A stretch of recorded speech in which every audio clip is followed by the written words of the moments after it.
gracious me! What is going on, guys? Steve here. Welcome back to the Road to Glory. An actual intro this time. So, the gameplay in the background. I had more gameplay to show you, but I'm gonna do it. Start to when this game ends. Right. I'm just gonna talk to you.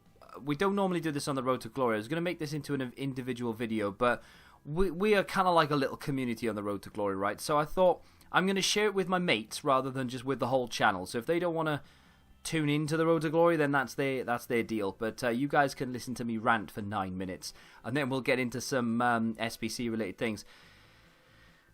EA, over the last 48, 72 hours, however long it's been, have had an absolute meltdown. Whether it be the FIFA side of things or the EA side of the FIFA side of things, it's just been an absolute shambles. So, just in case you didn't know, the game went down for like 14 hours, came back, and they said, compensation-wise, we've extended Weekend League by a day. Brilliant.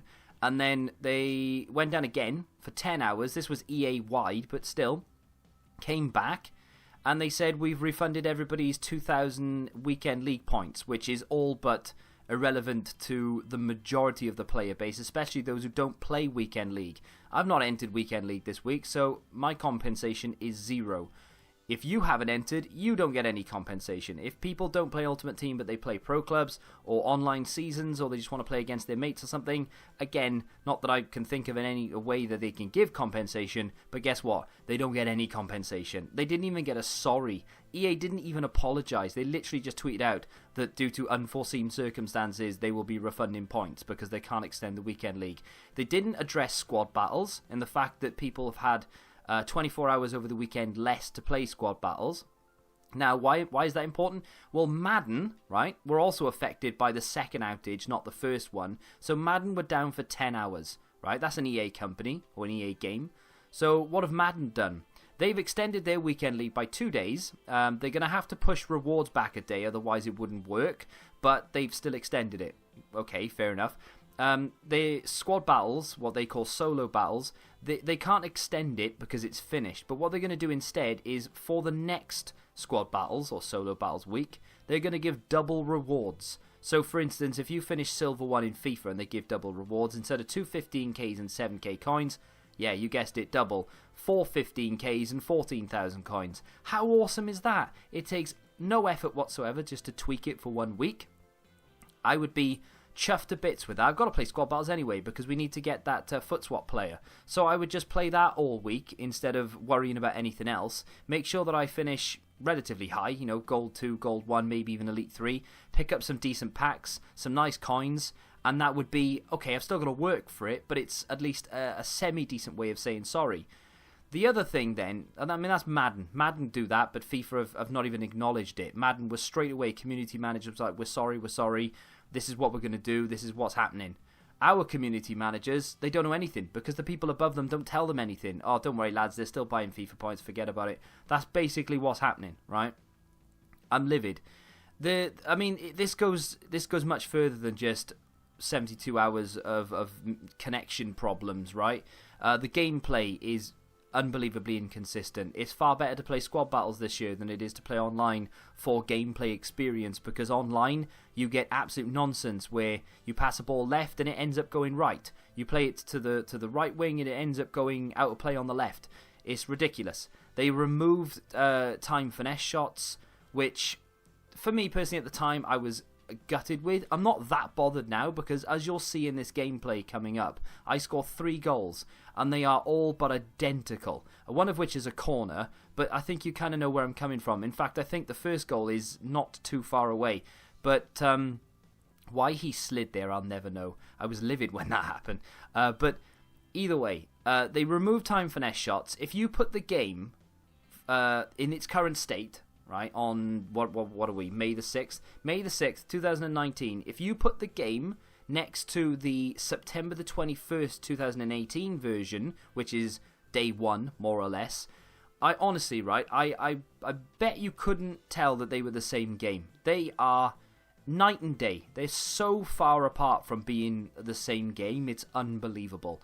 And that surely has to be breaking some sort of law. I've bought a game, and then 6-7 months later, it's not the game I've bought. It's completely different. It's like buying a film, watching it, and then 6 months later watching it again, and it's an entirely different script. It's like, hang on a minute, I bought a film about sharks, and now all of a sudden we've got a film about koala bears. Okay, weird analogy, and we're all gonna meme it in the comments, but that's what we're all about, right? Let's just try and make this into a joke. But it's ridiculous. They've changed loads, and not even for the better, because they took time finesse shots out, which, yeah, okay, fine, you've done that. We've all adapted into crossing, brilliant. But guess what? Now people can put one drop back constant pressure, and they won't get punished for it because time finesse shots aren't effective or effective enough. Before they were, people couldn't put one drop back, and you had to defend the edge of the penalty area for fear of conceding a time finesse. So, I know what you're thinking. He said we were quite close to the goals. I don't see any goals. They are coming. I think actually the first one is about 40 minutes. I think I scored 3 in 9 minutes. Once I realise exactly how to... Well, not to break this guy down.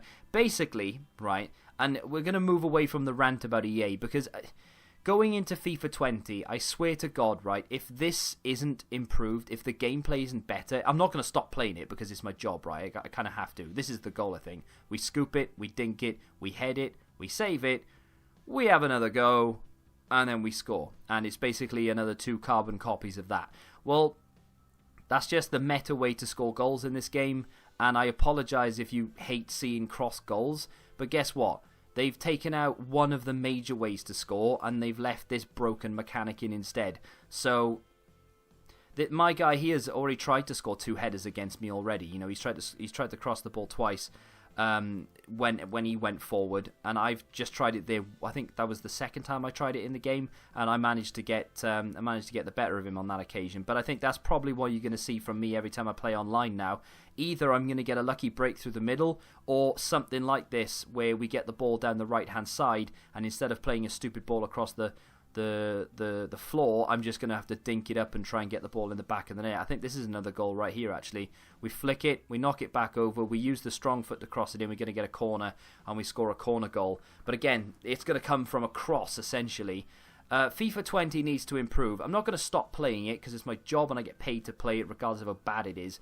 If you guys stop watching, then there's trouble. But that's my concern, to be honest. That the game will die out by October because the gameplay is so bad. It needs a complete overhaul.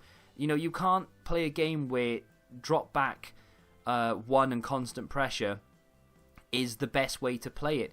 You can't play a game where if you aim left with your pass and it goes right, there's just nothing. I don't understand. Surely you've got to get that right.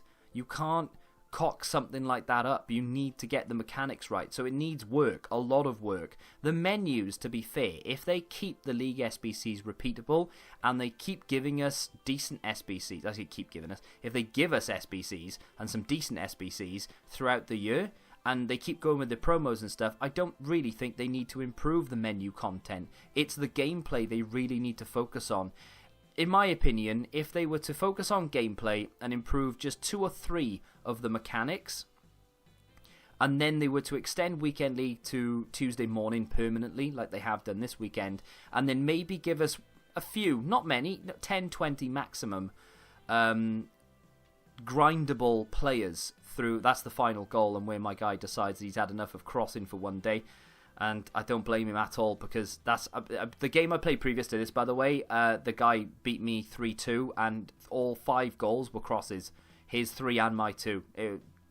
It's the same thing every game, and you just can't avoid it. If you don't play to cross, then okay, you will. There's a chance you're going to win games, but this is far more effective, and I'm going to take the easy route than I am the difficult one of trying to play proper football, because the game doesn't reward it, unfortunately. And in terms of what I was just saying about unlockables, I want gameplay unlockables. So play 250 games with a Man United player and unlock an 87 Rashford, or score 250 goals and play 500 games with Man United players and unlock a flashback Rooney or something.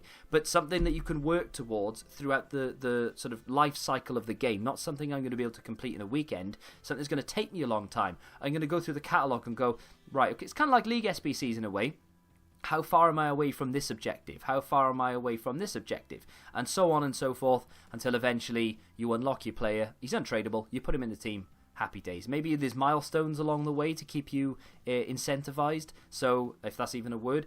So, for instance, after 33% complete, they give you a 25k pack.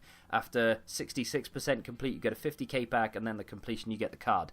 That sort of thing. Does that make sense? I mean, they need something, right? Because if FIFA 20 is an improvement over this, there's going to be trouble in terms of content creation and in terms of just people actually playing the game. Because there's only so much people can take.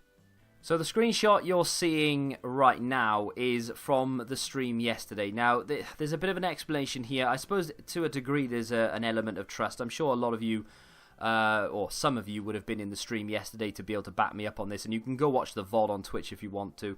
But what happened was, the servers went down, but we remained on. So that was a great chance to be able to go on the market and bid on a few things and make a few coins. Unfortunately, there were at least 3 or 4 other people who had the same idea, and I was in a bidding war for nearly every card I went for. I tried to get myself an icon, Kluivert, but unfortunately I ran out of coins. Now, that being said, I managed to grab Sommer, Kante and Aubameyang well under what they normally sell for. So we'll start from right to left. Aubameyang being the cheapest one, we picked up for 55k. And we sold for 73, I think it was, 72, 73. So we made a few, 15k profit after tax or whatever on him. Kante was around the same, to be fair. Picked him up for about 150, sold him for about 175, something of that nature. So again, after tax, you're looking at around sort of 15, 20k max. Now, when it comes to Sommer, this is where all of the profit came from. This was an absolute dream. And I think the reason my opponent in the bidding stopped is because he probably just ran out of coins because he was bidding on so many other things. This card normally sells for, as you can see, about 180,000 coins. I managed to pick him up for 64,000 coins. I was so chuffed. I genuinely couldn't believe I'd done it. There was another Sommer on the market that ended up selling for about 150, but nobody saw the one that I managed to pick up on, obviously, and I managed to pick it up for 64k. As I said, if you want to go check the VOD, you can do. Hi.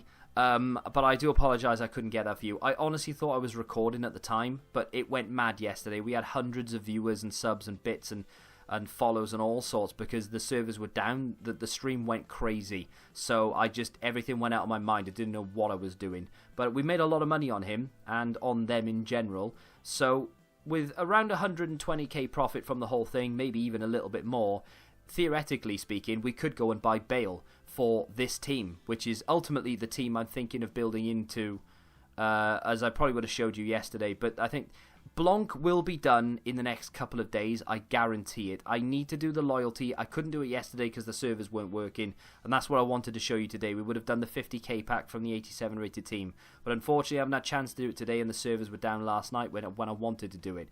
We'll pick up Cancelo in the next few days through foot swaps, so that's awesome. Bale is 120k, which we can go out and buy at any point, but I kind of want to keep coins back just in case. And then Kluivert is the next SBC we work towards after Blanc. Once that's done, effectively our team is good to go for the time being, and then we move into the next phase. Right? Now, in terms of that 87 rated team for Laurent Blanc, oh, and another thing as well, actually, they dropped the Mexican Player of the Season SBC, which is Mena, this guy right here who doesn't have a face apparently. He was literally one inform on an 83 rated team. I spent 10k to complete it. I went out. I didn't have to buy any players to my knowledge, or maybe I bought 1 or 2. But I used basically what was in the club, and I used the inform. I think I might have bought like Luis Gustavo and maybe Rabiot or something, but I didn't spend hardly anything on it. And of course, we made all that back from the profit yesterday anyway. But that's a cheap 87 rated player to put into an SBC, which takes me over to Laurent Blanc, which I now just need to finish the Italian league, which I will do hopefully tonight. Oh my god, my controller went crazy then. So the Italian league, I have 4 teams left to complete. I'm half complete on all 4 of those teams, so it shouldn't be that difficult to get it done. Once I do it, I'll take Skriniar, and then we can go over to Laurent Blanc's 87 rated team here, and we can pop him in instead of my one, because I don't want to use him for the record. Pop Perrin in goal. and then we submit that. Now, I'm fully aware that Casemiro is going, but Casemiro was in that other squad. Where are you getting at with this? Well, Casemiro, I don't have a record for, right? So I'm happy to keep switching and keep sending my Casemiro wherever possible.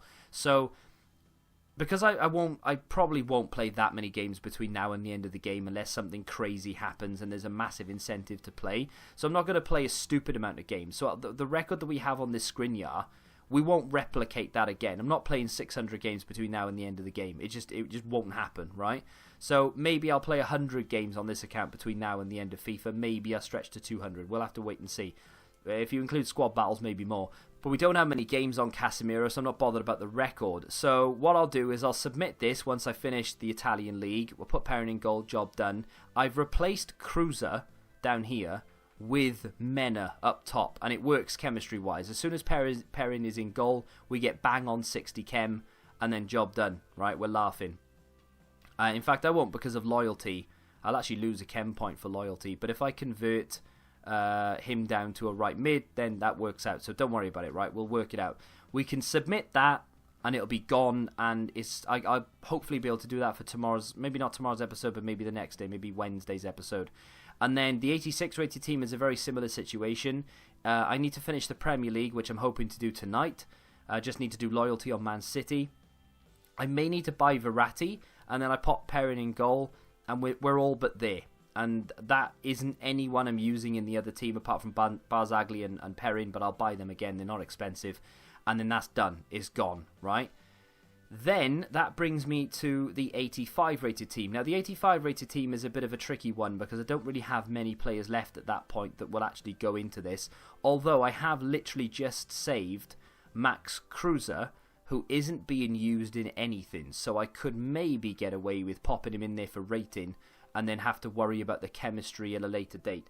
So if I pop Perrin from Juve in there, this is my go-to guy. He's not expensive. He's like 4k. And then we've already got Allen in there. Just for rating-wise, let's see if we can get the rating. So that's an 85 rated team right there.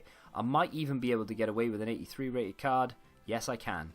So, in terms of chemistry, I'm a little bit off there. I need to work it out right. But, like, for instance, we could whack him over there. That gives me more chem. I'll work it out, right? It's not that big a deal. I could probably get away with removing a few other players as well. Maybe we probably wouldn't need Benatia. We could probably get away with an 85. I can't get away with an 84. But maybe we could get away with an 85 instead of Benatia. Let's see if we could put an 84 instead of an 85. Yes, I can get away with that. So I'm kind of tempted maybe to... Yeah, I'd be tempted to use Werner, keep Ibra, or keep Company, or not go and buy Edin Dzeko, for instance, and work out the chem later. But effectively, on Wednesday, fingers crossed, I will be able to complete Laurent Blanc, and then we can turn our attention, to Kluivert. Now, Kluivert, I think, requires an icon, which is a little bit annoying because I'm going to have to submit Rivaldo into this, which is fine because Rivaldo will be the player being replaced by Kluivert anyway, but it means that icon is going to have to be completed last. I have inform, so I'll be able to do world class. I'll probably be able to do world class right now, if I'm honest. What pack do you get? Rare Electrum? I'd be tempted to do that right now. But this might take about the same time as Laurent Blanc did. I just need to do the League SBCs again. But I'm not too far away from La Liga again. It's just Huesca and Valladolid. And I won't be too far away from a few others as well. Like the Bundesliga, again, we're not far off completing that once more. So once we start those rolling once more, hopefully we can get a little bit lucky in packs. We'll be able to go through Kluivert maybe a bit quicker than we did do Blanc, because I've dragged Blanc out a little bit. I was to and fro for a long time. But then we're going to have to focus on an icon that doesn't require an icon, because we won't have any left to submit. And my money is going to be on either Peter Schmeichel or someone like Moore. And then we can start work on the big boy, which is Socrates. That card is going to be meta as hell. And he will eventually replace George Best in the team. And he will be the new Cam. Kluivert will be up front. Ronaldo will be left. Bale will be right. And all will be right with the world. It would be one of the most meta crossing teams you've ever seen. I apologise that I don't have anything to open here today. In terms of the weekly objective, I will have a 100k pack to open for Team of the Season. I've not really got going on that because gameplay just hasn't been a thing. But yeah, in terms of menu stuff, I really am enjoying myself, and I know it's not the most exciting thing in the world to watch, and I know all I do is go, this is what we're going to do, this is what we're going to do, and I don't seem to be doing anything. But it's all sort of background tedious. I'm opening silver packs to get silver players to complete SBCs, and I'm not repacking anything big. So I will show you the significant packs, but in terms of just I packed the non-rare gold I need for this team, and I've just completed it, and I'm going to get a mixed players pack. Do you really want to see that stuff? If you do, hey, I will literally rip the Road to Glory down, the streams down, and re-upload them onto YouTube if you want to see 3 hours of me doing absolute nonsense. But hopefully, at least over the next couple of days, Laurent Blanc is done, some big packs, and then we'll move on to Kluivert. We'll have team of the season. I'm going to try and stock some packs for that. We'll have rewards as well. It's going to be a good week, hopefully. Fingers crossed, anyway. But if you have enjoyed the Road to Glory because you're strange, then do me a favour and smack that like button, subscribe to the channel if you're new, and until the next time, goodbye.